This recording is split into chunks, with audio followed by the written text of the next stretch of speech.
Christie supporters turning out to say that they believe the government must do everything possible to intervene and get back the money that the Christies owe. And around 100,000 of you have signed a petition showing what a valued and well-loved institution Christie's is in Manchester and has been for 100 years. Last year, the Christie lost around £6.5 million, much of it raised by cancer patients and their friends and families when the Icelandic bank it saved with collapsed.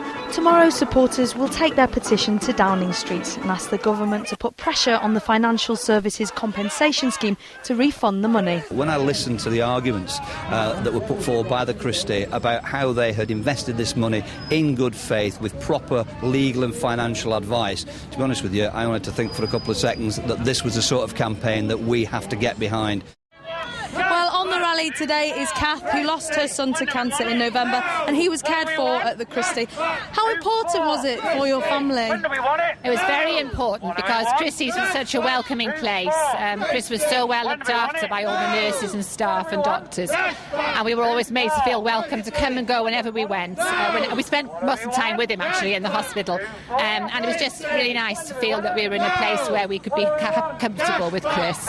And you helped raise money for the Christie. You did a coast-to-coast walk. How does it make you feel to think that some of that money could have just disappeared?